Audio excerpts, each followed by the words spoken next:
Hi hello வணக்கங்க. நீங்க எல்லாருமே வந்து என்னடா அந்த பையன் வந்து சாப்பாடு எப்படி என்ன போடலையே, சாப்பிட்டானா, என்ன பண்ணா, ஒருவேளை எல்லாரும் பேட் கமெண்ட்டை பார்த்து மன உளைச்சலுக்கு ஆளாயிட்டானா அப்படின்னு சொல்லிட்டு எல்லாம் இருந்திருப்பீங்க. எங்க கோயில்ல ஃபங்க்ஷன் எடுத்துட்டு பார்த்தீங்களா, அதனால நான் வந்து மறந்துட்டேன் பார்த்துக்கோங்க. அப்ப நம்ம இன்னைக்கு சாப்பிடலாமா, எங்க வீட்டுல இன்னைக்கு குழம்பு ஒண்ணுமே வைக்கல பார்த்துடுங்க. அதனால நம்ம என்ன பண்ணுவோம் அப்படின்னா, இந்த குழம்பு எடுத்து இந்த கறிச்சட்டியில போட்டு இறால் குழம்பு பார்த்துடுங்க.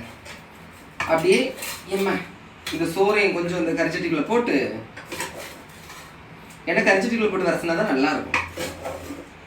கொஞ்சோண்டு சாப்பிடுவோம் சரியா. அப்புறம் வந்து ஃபர்ஸ்ட் இங்க இருக்கு பார்த்தீங்களா, இப்படி இந்த தெரியுதா, இது நல்லா நல்லா என்ன செஞ்சுக்கணும், ஒரு அரப்பு கூட என்ன செய்யக்கூடாது, வேஸ்ட் பண்ணக்கூடாது. இந்த மாதிரி என்ன செஞ்சுக்கணும், நல்லா போட்டு விரசிட்டு அப்படி இதே வந்து என்ன செய்யணும்னா கறிச்சட்டியில் போட்டு விரசி வாசலுக்கு வாசல் வண்ண வண்ணமாக அங்கும் இங்கும் ஒளி விளக்கேத்து அடவட்ட பகலாச்சி குத்திருட்டு போச்சு இன்பம் எங்கும் பூத்தாச்சு.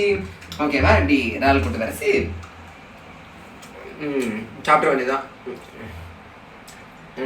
சூப்பரா இருக்கு. நீங்க எல்லாம் என்ன சாப்பிட்டீங்க, உங்களுக்கு இந்த மாதிரி சாப்பிட பிடிக்கும் அப்படின்னா நீங்க கமெண்ட் சொல்லுங்க, லைக் பண்ணுங்க. தேங்க்யூ.